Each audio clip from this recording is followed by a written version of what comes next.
السلام علیکم۔ شاہراہ قراقرم کی تعمیر کا آغاز 1966 میں ہوا اور تکمیل 1978 میں ہوئی۔ شاہراہ قراقرم کی کل لمبائی 1300 کلومیٹر ہے، جس کا 887 کلومیٹر حصہ پاکستان میں ہے اور 413 کلومیٹر چین میں ہے۔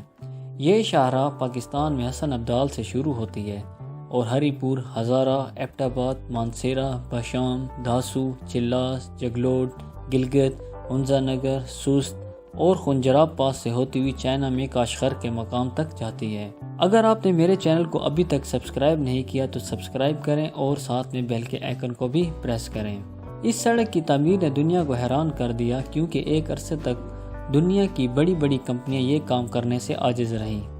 ایک یورپ کی مشہور کمپنی تو فضائی سروے کرنے کے بعد اس کی تعمیر کو ناممکن قرار دے دیا تھا۔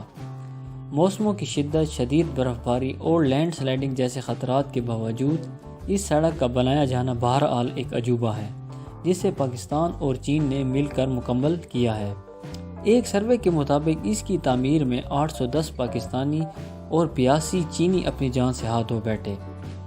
رپورٹ کے مطابق شاہراہ قراقرم کے سخت اور پتھریلے سینے کو چیرنے کے لیے 8000 ٹن ڈینامائٹ استعمال کیا گیا اور اس کی تکمیل تک 30 ملین کیوسک میٹر سنگلاخ پہاڑوں کو کاٹا گیا۔ یہ شاہراہ کیا ہے؟ بس عجوبہ ہی عجوبہ، کہیں دلکش تو کہیں پر اسرار، کہیں پرسکون تو کہیں بل کھاتی شور مچاتی، کہیں سوال کرتی تو کہیں جواب دیتی۔ اسی سڑک کے کنارے صدیوں سے بسنے والے لوگوں کی کہانیاں سننے کا تجسس، تو کبھی سڑک کے ساتھ ساتھ پتھروں پر سر پٹختے دریائے سندھ کی تاریخ جاننے کا تجسس۔ شاہراہ قراقرم کا نقطہ آغاز ضلع ہزارہ میں، جہاں کے ہرے بھرے نظارے اور بارونق وادیاں تھاک کوٹ تک آپ کا ساتھ دیتی ہیں۔ تھاک کوٹ سے دریائے سندھ بل کھاتا ہوا شاہراہ قراقرم کے ساتھ ساتھ جگلوٹ تک چلتا ہے، پھر سکردو کی طرف مڑ جاتا ہے۔ تھاک کوٹ کے بعد کوہستان کا علاقہ شروع ہو جاتا ہے، جہاں جگہ جگہ دور بلندیوں سے اترتی پانی کی ندیاں سفر کو یادگار اور دلچسپ بنانے میں اہم کردار ادا کرتی ہیں۔ کوہستان کے بعد چلاس کا علاقہ شروع ہوتا ہے، جو کہ سنگلاخ پہاڑوں پر مشتمل ہے۔ چلاس ضلع دیامر کا ایک اہم علاقہ ہے، اس کو گلگت بلتستان کا دروازہ بھی کہا جاتا ہے۔ ناران سے بزریہ بابو سر ٹاپ بھی چلاس تک پہنچا جا سکتا ہے۔ چلاس کے بعد شاہراہ قراقرم نانگا پربت کے گرد گھومنے لگ جاتی ہے، پھر رائے کوٹ کا پل آ جاتا ہے۔ یہ وہی مقام ہے جہاں سے فیری میڈوز اور نانگا پربت بیس کیمپ جانے کے لیے جیپیں کرائے پر ملتی ہیں۔ رائے کوٹ کے بعد نانگا پربت دریائے سندھ اور شاہراہ قراقرم کا ایک حسین امتزاج بنتا ہے، جو کہ سیاحوں کو کچھ وقت کے لیے خاموش ہونے پر مجبور کر دیتا ہے۔ اس کے بعد گلگت ڈویژن کا آغاز ہو جاتا ہے، جس کا پہلا اہم مقام جگلوٹ آتا ہے۔ جگلوٹ سے ستور، دسوئی اور سکردو بلتستان کا راستہ جاتا ہے۔ جگلوٹ کے نمایاں ہونے میں ایک اور بات بھی ہے کہ یہاں پر دنیا کے 3 عظیم ترین پہاڑی سلسلے کوہ ہمالیہ، کوہ ہندوکش اور قراقرم اکٹھے ہوتے ہیں، اور دنیا میں ایسی کوئی جگہ نہیں جہاں 3 بڑے سلسلے اکٹھے ہوتے ہیں۔ جگلوٹ کے بعد شمالی علاقہ جات کے صدر مقام گلگت شہر کا آغاز ہوتا ہے، جو تجارتی، سیاسی اور معاشرتی خصوصیات کے باعث نمایاں حیثیت رکھتا ہے۔ نلتر، غزر اور شندور وغیرہ بزریہ جیپیں یہاں سے جایا جاتا ہے۔ گلگت سے آگے نگر کا علاقہ شروع ہوتا ہے، جس کی پہچان راکا پوشی چوٹی ہے۔ آپ کو اس خوبصورت اور بڑی چوٹی کا نظارہ شاہراہ قراقرم پر جگہ جگہ دیکھنے کو ملے گا۔ نگر اور ہنزا شاہراہ قراقرم کے دونوں اطراف میں آباد ہیں۔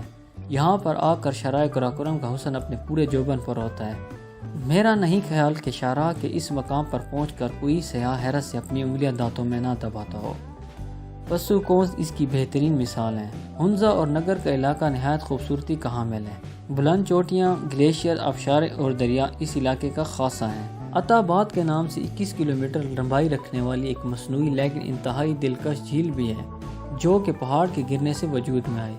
سوست کے بعد شاہراہ قراقرم کا پاکستان میں آخری مقام خنجراب پاس آتا ہے۔ سوست سے خنجراب تک کا علاقہ بے آباد، دشوار پہاڑوں اور مسلسل چڑھائی پر مشتمل ہے۔ خنجراب پاس پر شاہراہ قراقرم کی اونچائی 4693 میٹر ہے۔ اس بنا پر اس کو دنیا کے بلند ترین شاہراہ کہا جاتا ہے۔ خنجراب میں دنیا کے منفرد جانور پائے جاتے ہیں، جس میں مارکو پولو بھیڑیں، برفانی چیتے، مارموٹ، ریچھ، یاک، مارخور اور نیل گائے وغیرہ شامل ہیں۔ اسی بنا پر خنجراب کو نیشنل پارک کا درجہ مل گیا ہے۔ اسی سڑک پر آپ کو سرسبز پہاڑوں کے ساتھ ساتھ پتھریلے و بنجر پہاڑی سلسلے اور دو اقامت برفانی چوٹیوں، دریاؤں کی بہتات، آبشاریں، چراگاہیں اور گلیشیئر سمیت ہر طرح کے جغرافیائی نظارے دیکھنے کو ملتے ہیں۔ جو نہ صرف آپ کا سفر خوبصورت بناتے ہیں بلکہ آپ کے دل و دماغ پر گہرا اثر چھوڑتے ہیں۔ شاہراہ قراقرم محض ایک سڑک نہیں بلکہ یہ دنیا کا 8واں عجوبہ ہے۔ امید کرتے ہیں میری یہ معلومات سے بھرپور ویڈیو آپ کو پسند آئی ہوگی، تو میرے چینل کو سبسکرائب کریں اور ساتھ میں بیل کے آئیکن کو دبائیں اور اس ویڈیو کو شیئر کرنا نہ بھولیں۔ خدا حافظ۔